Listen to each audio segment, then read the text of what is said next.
I couldn't feel my fingers anymore. The basement's temperature display showed 34 degrees Fahrenheit, and I'd been trapped here for what felt like forever. My stepbrother Derek's laughter still echoed in my ears. Enjoy your time out, Maya. Maybe this will teach you to keep your mouth shut about what you saw. I'm Maya Chin, 22, and I never thought I'd die in my own house's basement. But as I huddled in the corner, wearing only thin pajamas, I realized death by hypothermia was becoming a real possibility. It started when I caught Derek selling prescription medications to high school kids. He'd been stealing them from our mother's pharmacy, where he worked part-time. When I confronted him, his usually smirking face turned dark. "You're home early," he said yesterday, blocking my path to the basement door. I'd gone down to get some frozen groceries from our deep freezer. "Derek, move," I said, trying to sound braver than I felt.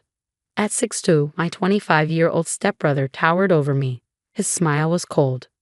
"You know, Maya, you really should learn to mind your own business."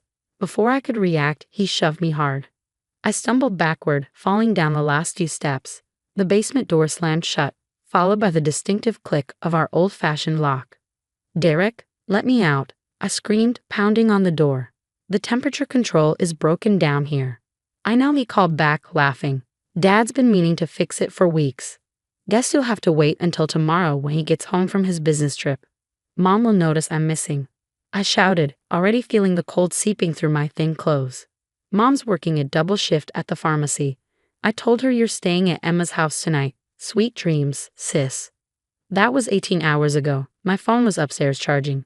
The basement had no windows, and the old heating system had malfunctioned weeks ago, turning this space into a virtual freezer. Dad was away on business, and Mom always believed Derek's lies. I drifted in and out of consciousness, my thoughts becoming sluggish. The emergency light cast strange shadows on the walls. Sometime during what I assumed was morning, I heard movement upstairs. "Mom." I tried to shout, but my voice was weak. "Mom, help." The basement door opened and Derek's face appeared. "Ready to promise you'll keep your mouth shut?" "Please," I whispered. "I can't feel my legs." "Drama queen," he scoffed, but something in my appearance made him pause. "Fine, but if you tell anyone about the pharmacy." "Maya?" Mom's voice came from upstairs. "Why is your car still here? I thought you were at Emma's." Derek's face hardened. He slammed the door again, and I heard him talking to Mom upstairs. "Oh, she came back early but went for a walk. You know how moody she gets." Said something about needing air. The next time I opened my eyes, I was being lifted onto a stretcher. Paramedics swarmed around me, their voices urgent but distant. Core temperature 89 degrees Fahrenheit, severe hypothermia. How long was she down there? Found her during a wellness check, a police officer was saying. Her friend Emma called when she didn't show up for their lunch date and wouldn't answer her phone. The emergency room was a blur of warming blankets and IV fluids. Dr. Martinez, a stern-faced woman with kind eyes, kept checking my vitals personally. "Maya," she said gently, "your body temperature was dangerously low. Any longer in that basement, and we'd be having a very different conversation. Can you tell me what happened?" She locked herself in. My mother interrupted, rushing into the room. "Maya, why would you do something so foolish? Derek told me you've been acting strange lately." Dr. Martinez's expression shifted subtly. "Mrs. Taylor, please wait outside.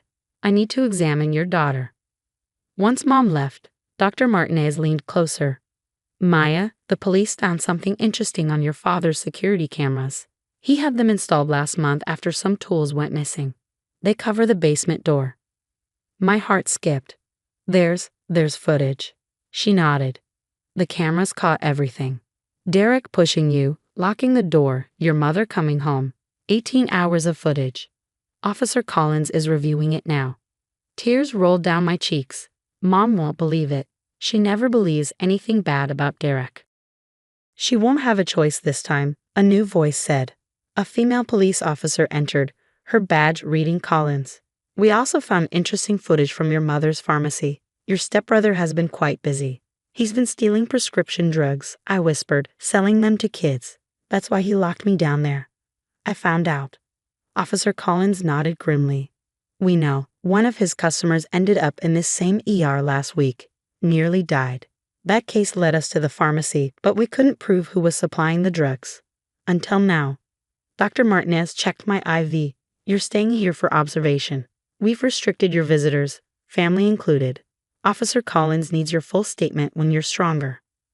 My mom, I started, is being questioned by my partner. Officer Collins finished.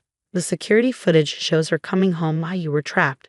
She clearly heard you calling for help but let Derek convince her nothing was wrong. That makes her an accessory. For the first time since this nightmare began, I felt something other than cold. I felt vindicated. Rest, Dr. Martinez said, adjusting my warming blankets. You're safe now. We've got cameras in this room too, and security outside your door. Derek won't get anywhere near you. As they left, I heard Officer Collins say quietly to Dr. Martinez. The footage shows him checking the basement temperature before locking her in. He knew exactly what he was doing. This wasn't a prank. It was attempted murder. I closed my eyes, finally feeling warm again, knowing that the truth, like the security cameras, had been silently watching all along. The next morning, my hospital room became a hub of police activity. Detective Sarah Collins had brought in a laptop showing me carefully selected portions of the security footage.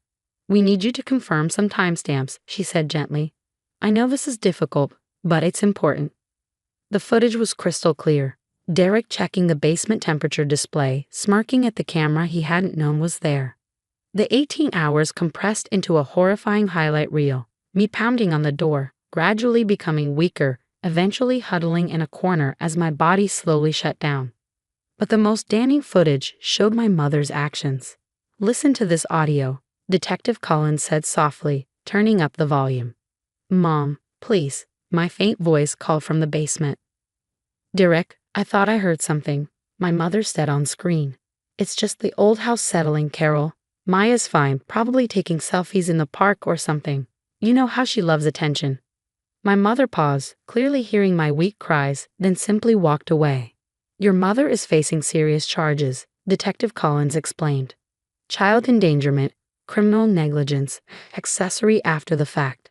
The pharmacy investigation has also revealed she knew about the missing medications but covered for Derek. I felt numb, but not from hypothermia this time. She really never cared, did she? Sometimes the people who should protect us are the ones we need protection from, a new voice said. Dr. Martinez entered, carrying my latest test results. Your core temperature is finally stable, but we found something else concerning in your blood work. She shared a look with Detective Collins before continuing. There were traces of sedatives in your system. Low doses, but they've been administered regularly over the past few months. What? I felt my world tilt again. How? Derek had access to your food and drinks when you were home, Detective Collins explained. We found a stash of crushed pills in his room. He's been dosing you, probably to make you seem unstable when you try to report his behavior. The pieces started falling into place. My recent clumsiness, the constant fatigue, how no one believed me when I complained about Derek because I seemed confused all the time. Your father's here, Dr. Martinez said softly. He flew back as soon as he heard. Would you like to see him? I nodded, though anxiety churned in my stomach. My father had always been distant, buried in his work, leaving me to deal with Derek and my mother alone. When he walked in, he looked 10 years older than when he left for his business trip. Maya, he whispered, I'm so sorry. I had those cameras installed because I suspected Derek was stealing, but I never imagined. Why didn't you check the footage earlier? I asked, the question that had been burning inside me. The system was set to archive footage weekly. I was waiting to review it all at once. His voice broke. If I had checked sooner. Detective Collins interrupted gently. Mr. Taylor, we need to discuss the pharmacy investigation. Your wife's involvement is more extensive than we initially thought. As they stepped out, Dr. Martinez adjusted my medications. You have visitors in the waiting room, your real friends. Emma's been here since yesterday, and half your graduate program showed up this morning. Would you like to see them? For the first time, I smiled. Yes, please. Emma burst in first, her face streaked with tears. Maya, I knew something was wrong when you missed lunch. You never miss our Wednesday lunches. When I called your house and Derek answered, saying you were taking a walk in freezing weather. You saved my life, I said, squeezing her hand. The police found his journal, Emma said quietly. He had it all planned. the sedatives, making you seem unstable, the basement. He was going to claim you had another episode and locked yourself in. Dr. Martinez checked my IV again. But he didn't count on three things: Emma's persistence, your father's cameras, and most importantly, his own arrogance. He looked right at the camera and smiled. Maya, that footage alone is enough for attempted murder charges. A police officer appeared at the door. Doctor, Detective Collins needs you. They're about to interview Mrs. Taylor about the pharmacy theft ring. Given the medical aspects, Dr. Martinez nodded. Maya, rest. Emma can stay. You're still under protective custody. No one gets in this room without clearance. As they left, Emma squeezed my hand again. Your dad's selling the house. He's already looking at apartments in your campus for you. Everything's changing so fast, I whispered. For the better, Emma insisted. No more Derek. No more Carol making you think you're crazy. No more unexplained accidents. You're free. My phone lit up with a news alert. Local pharmacy worker arrested in drug distribution ring. Mother and son in custody. Emma read it over my shoulder. They can't hurt you anymore, Maya. It's over. I leaned back against my pillows, feeling truly warm for the first time in years. The basement's cold had been terrible, but it was nothing compared to the chill of living with people who were supposed to love you but instead plotted your destruction. It's not over, I said quietly. It's just beginning. 6 months later, I sat in a courtroom, watching as Derek and my mother faced sentencing. The trial had revealed a darkness deeper than even I had known. Dozens of teens affected by the pharmacy drug ring, years of calculated abuse, and a mother who had actively helped cover it all up. In light of the premeditated nature of the attempted murder, the judge declared, her voice firm, and the extensive evidence of long-term drug trafficking, this court sentences Derek Taylor to 25 years in state prison. Derek's face, once always twisted in a smirk, crumpled. He looked small now, nothing like the towering figure who had terrorized me for years. As for Carol Taylor, the judge continued, given your role in both the drug distribution and the attempted murder of your stepdaughter, this court sentences you to 15 years. My mother didn't look at me. She hadn't once during the entire trial. You okay? Emma whispered beside me. She hadn't left my side through any of this. I nodded, feeling lighter somehow. Dr. Martinez, sitting on my other side, patted my hand. She had testified extensively about the hypothermia, the sedatives, the long-term medical evidence of abuse. Her testimony had been crucial in securing the convictions. Outside the courthouse, my father waited with Detective Collins. He'd become a different person since that day, present, protective, the father I needed all along. The house sold, he told me quietly. I've set up a trust for you with the proceeds, for your graduate studies or whatever you choose to do next. Actually, I said, I've made a decision about that. I pulled out a letter I'd received last week. Remember how the police found other victims? Kids Derek sold drugs to, people Mom helped him manipulate. Detective Collins nodded. 17 confirmed cases. I've been accepted into a counseling psychology program, I explained. I want to help people who've been through similar experiences. Dr. Martinez connected me with a trauma specialist who's willing to mentor me. My father's eyes welled up. Maya, that's wonderful. There's more, Dr. Martinez added, smiling. Tell them about the foundation. I took a deep breath. Emma and I are starting a nonprofit for victims of family abuse and drug exploitation. We're calling it Basement Lights because sometimes you need someone to shine a light into the dark places families try to hide. Detective Collins broke into a rare smile. The department would be happy to partner with you. We see too many cases where families cover up abuse, where victims don't have support systems. Later that evening, we gathered at my new apartment. Emma, my father, Dr. Martinez, Detective Collins, and several survivors who'd come forward during the trial. The space was warm, filled with light and people who genuinely cared. I have something to show you, Detective Collins said, pulling out her tablet. Remember those security cameras your father installed?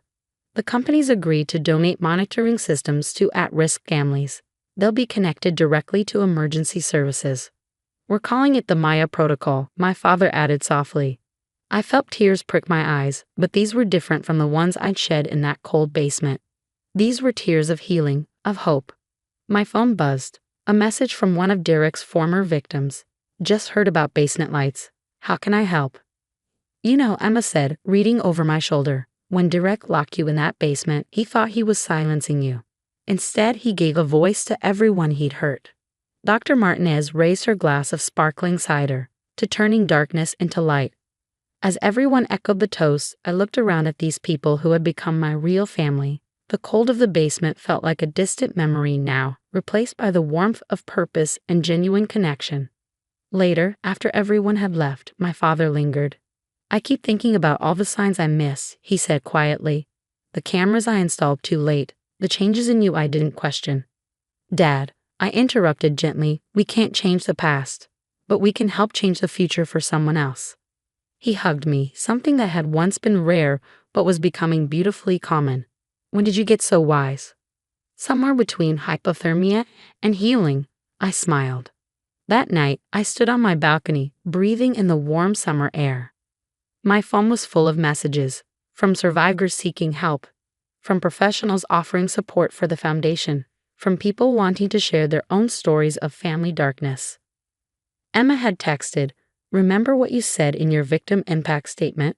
Sometimes the deepest freezes lead to the warmest thaws. You were right." She was right too. What started with security cameras and a concerned friend had grown into something powerful. The basement hadn't broken me, it had revealed my strength, not just to others but to myself. And now that strength would help light the way for others still trapped in their own dark places. Because sometimes the best way out of darkness is to become the light you needed when you were lost in it.